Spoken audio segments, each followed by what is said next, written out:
संविधान को बनाने में डॉक्टर भीमराव आम्बेडकर की केंद्रीय भूमिका थी। वह संविधान बनाने वाली ड्राफ्टिंग कमेटी के प्रमुख थे। इसे बनाने में उन्होंने अपना सब कुछ झोंक दिया। हालांकि एक समय आया जब उन्होंने इसे जलाने की बात कही थी। ऐसा क्या हुआ था कि संविधान के जनक ने ही इसे जलाने का जिक्र कर दिया था। शोलेस।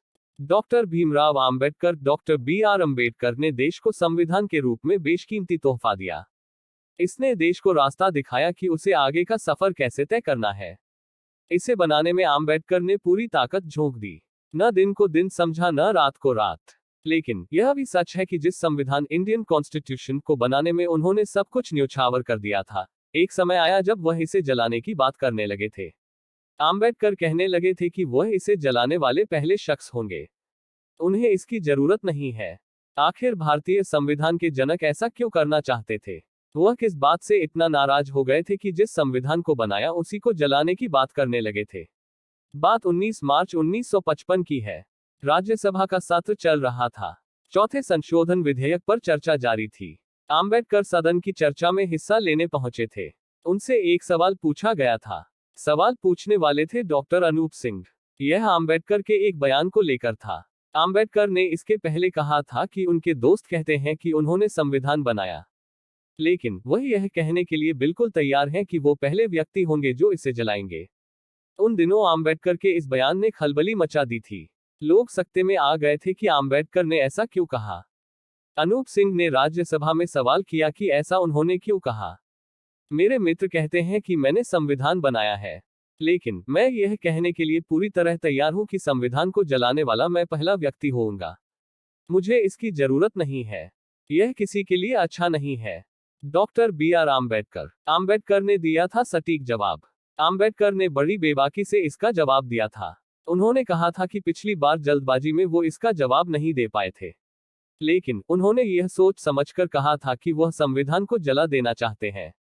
अब वह इसका जवाब भी देंगे कि उन्होंने ऐसा क्यों कहा।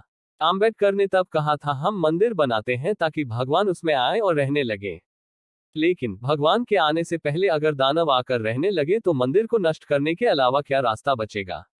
यह सोचकर कोई मंदिर नहीं बनाता है कि उसमें असुर आकर वास करने लगे। सभी चाहते हैं कि उस मंदिर में देवों का वास हो। यही कारण है कि उन्होंने संविधान को जलाने की बात की थी।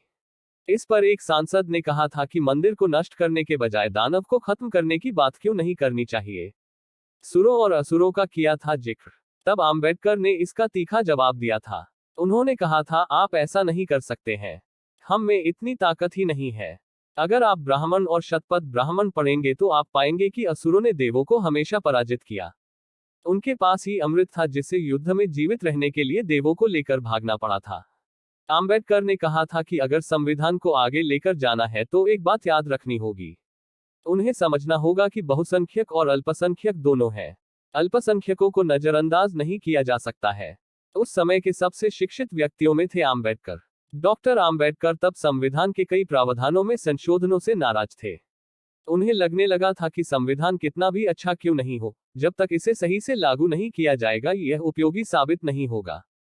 वह मानने लगे थे कि देश का 5% से भी कम आबादी वाला संभ्रांत वर्ग देश के लोकतंत्र को हाईजैक कर लेगा। इसके कारण 95% तबके को संविधान का लाभ नहीं मिलेगा। आजादी के संघर्ष में आम्बेडकर सबसे प्रमुख शख्सियतों में से थे। महात्मा गांधी से वह 22 साल छोटे थे। 14 अप्रैल 1891 को आम्बेडकर का जन्म एक दलित परिवार में हुआ था। देश में उनके जैसा पढ़ा लिखा उस समय शायद ही कोई था। इकोनॉमिक्स से 2 डॉक्टरेट की डिग्रियां थी उनके पास। एक अमेरिका की कोलंबिया यूनिवर्सिटी से, दूसरी लंदन स्कूल ऑफ इकोनॉमिक्स से। उस समय वह इंग्लैंड में रहने वाले सबसे ज्यादा एकेडमिकली क्वालिफाइड भारतीय थे। आम्बेडकर की योग्यता को देखते हुए ही उन्हें ड्राफ्टिंग कमेटी का चेयरमैन बनाया गया था। उन्होंने देश के संविधान को मूर्त रूप दिया था।